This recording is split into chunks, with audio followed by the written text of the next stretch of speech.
This episode is sponsored by my good friend, Petra Kolp. Today I completed a chore that I've put off for 7 months. It took me 12 minutes. I will learn nothing from this.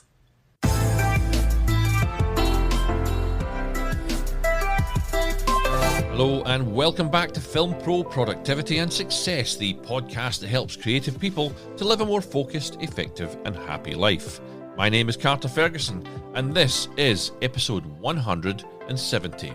Stop waiting, start doing. 5 keys to getting stuff done. Action is the foundational key to all success. Pablo Picasso, unquote.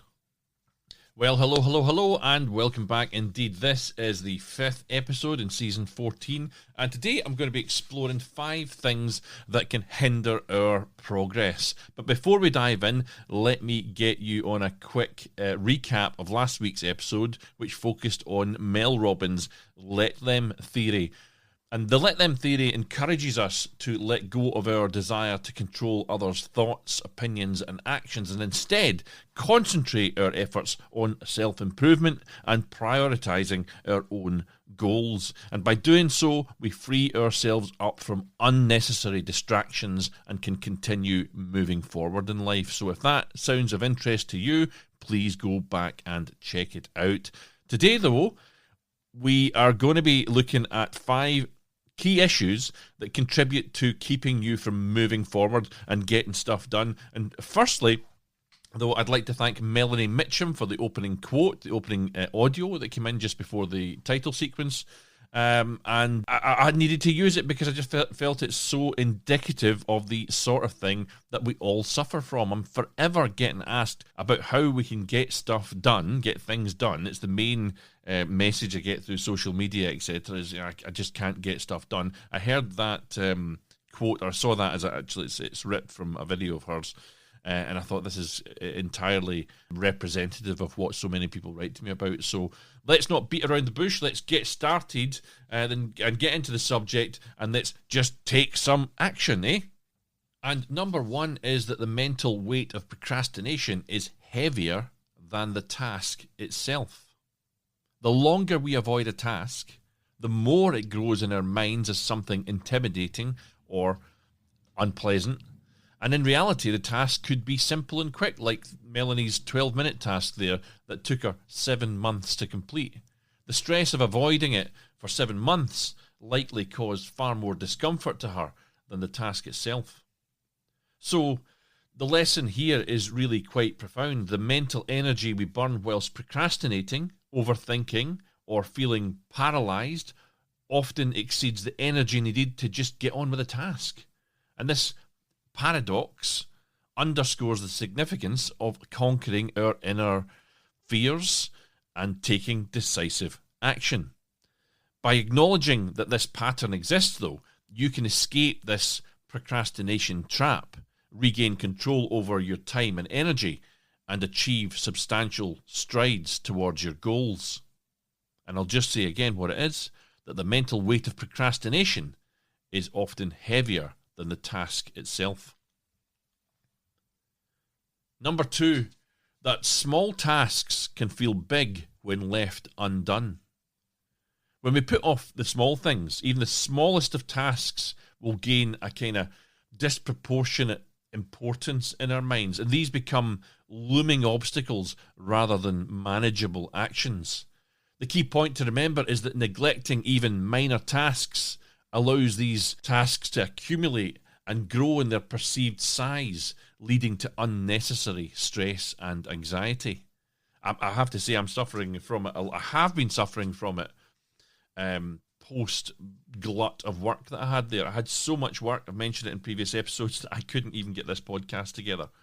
And once I finished that work, all of the stuff that was left undone during that period, it was almost 6 months, almost a full 6 months that I was busy for. And I'm already busy again next week. The whole of next week is gone. So in this kind of 1.5 week period where I've been able to start working on the podcast again, I have done things like clearing my desk, doesn't sound like a small thing, but the desk being cluttered, and it was really, really outrageous, is a reflection of what's going on in my mind. All these small tasks that I hadn't dealt with, some of them just a phone call, some of them just reading an email that's come in, some just responding to an email. Small things became this mountain that caused me some anxiety and definitely a significant amount of stress, and our inaction on dealing with these small things will lead to greatly decreased productivity and a knock on your self-confidence as well, and this never-ending vicious cycle of procrastination. I'll say it one more time, that small tasks can feel big when left undone. That was number 2. As Benjamin Franklin once said, a small leak will sink a great ship, unquote. Number 3 on today's list is that avoiding the task teaches you nothing, but action always does. Melanie said that she learned nothing from completing the task, but procrastination itself teaches us that action is the only way forward. The great productivity rule to live your life by. Action is the only way forward. Even if the task is trivial, the act of completing it will build momentum and will free up your mental headspace. Every time you take an action, you reinforce the habit of doing rather than delaying. That's how you grow, even if you don't see immediate value in the task itself. And each time you opt for immediate engagement over delay, you train your brain to prioritize progress and productivity, shaping your mindset to be more productive and goal-orientated. And you can complete an action and do a bad job, and that will still have the same effect. For example, the first promo video I did for this, I think I mentioned this in the previous episode as well, I wasn't that happy with it, but I put it out anyway. I pressed post, learned from what I had done, and hopefully any videos, I haven't done the next video, by the way. The second show, as I record this, the second show is about to go out on Sunday. I've got a couple of days beforehand, and I'm going to do a video to promote that one, but I have learned from what I did the first time, and the next time I do it, it will be better. So you always get a little bit better, but that is the point of the third one. Avoiding the task teaches you nothing, but action always does. The action of me recording that video promo, taught me about setup, taught me about wearing a top that's not got dirt on it, as it happened, and I had to cover it up with a little kind of logo thing. These are all things I learned just from taking action. So yes, one last time, avoiding the task teaches you nothing, but action always does. And in the words of Mark Twain, remember, the secret of getting ahead is getting started. Number 4, perfectionism fuels procrastination. People very often will delay what they're doing because they want to do them perfectly, or they overthink every step of the way. And this fear of imperfection stops progress. And I've done whole episodes on this, but it's always worth reiterating. Sheryl Sandberg famously said, done is better than perfect, and it's a terrific productivity mantra, yet another one. Taking action, even imperfectly, in fact, I was making this point a minute ago, I should have made it now, allows you to move forward and make adjustments as needed. And you might find that this concept allows you to focus on your progress and avoid getting caught up in a cycle of indecision or self-doubt as well. By acknowledging that perfectionism will hinder your efforts, you can preserve your motivation, keep to it, maintain your focus, and make sure of your well-being while still achieving actual recognizable outcomes. Procrastination is the thief of time. Collar him. Charles Dickens, unquote. And let me add to that one more time the words of Ernest Hemingway, which I like to quote here very often. The first draft of everything is shit. It's okay for the initial version of any work, whether it's writing, artwork, whatever creative project, any project at all, it's okay for it to be imperfect in its first draft. It's the subsequent drafts and iterations that will improve and refine the final product. If you never write the first draft, you'll never be able to improve it. So that one there was perfectionism fuels procrastination. And finally, number 5, time is often an excuse. Melanie delayed her 12-minute task for 7 months. This shows that time is rarely the real issue. It's our mindset, fear or resistance to starting that are the real problem.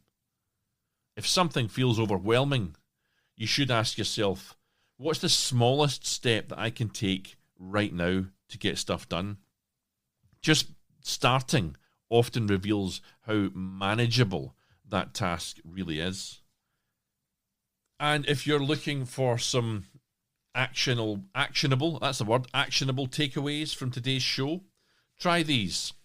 Some of them you might have heard in the earlier episodes. Number 1, adopt the 2-minute rule. If a task that you've got on your list takes 2 minutes or less to do, then do it now. Just do it now. If it takes 2 minutes or less, do it now. That's the 2-minute rule. This will eliminate small, lingering tasks before they pile up and become a mountain. Number 2, use micro deadlines. This is when you set a timer for 10 minutes and you commit yourself to working on whatever the task is. It can be a big task, small task, for just that long. You're only going to work on it for 10 minutes. That micro deadline will very often result in you going, do you know what? It's easier for me to just keep on going and finish this. But you commit to 10 minutes, you do the 10 minutes, maybe you'll complete it within that time. And if you don't, you might go, you know what? I think I can complete this. And suddenly it'll be done. And it'll not be something on your list ahead of you. It'll be something done and behind you, and you'll feel much better about yourself. And number 3, reframe what procrastination is. Instead of thinking, I'll do it later, tell yourself, I'll feel so much better when this is done. So visualizing the relief that you're going to have on completion will actually give you motivation to make you act. So yeah, reframe I'll do it later to do I'll just feel better if this is done now. I do that quite often to myself. Oh, God, I must do that thing. In fact, you know what? I'll just do it. And that's it away. And again, like in number 2, the micro deadlines, once it's behind you and not ahead of you, you just feel much, much better about things. So there's 3 small things you can do. Actionable. I don't use that word very often. It's a productivity phrase I should do. Actionable takeaways from this show. Adopt the 2-minute rule. Use micro deadlines and reframe procrastination. And to reiterate all that I have talked about today, the 5 messages that I was putting out. 1, the mental weight of procrastination is heavier than the task itself. 2, small tasks can feel big when left undone. 3, avoiding a task teaches you nothing, but action always does. 4, perfectionism fuels procrastination. And 5, time is often an excuse. As you go about your week this week, folks, remember to replace hesitation with action. Swap waiting for doing and unleash your true potential through a bit of action. Make a commitment, folks, to take those first steps towards your goals and get on your journey towards success. Thanks again for joining me here again today. I look forward to continuing this conversation in future episodes. But until then, you can take some action for me. If this episode has been in any way helpful, please forward it to a friend. I'd be very, very grateful for your support.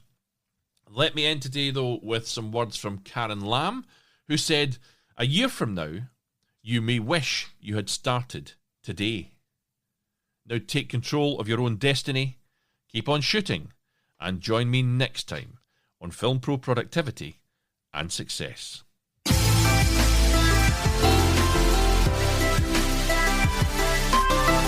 music that you can hear right now is Adventures by Ehumitsu. You can view the show notes for this episode, the full transcript as it were, only on the official website, filmproproductivity.com. Follow the show on its socials, on Twitter, at FilmProProdPod, or on Facebook at FilmProProductivity, or catch me on Instagram personally at fight_director. Please do continue to support the show, folks, by subscribing, spreading the word, and leaving an awesome review. See you next time.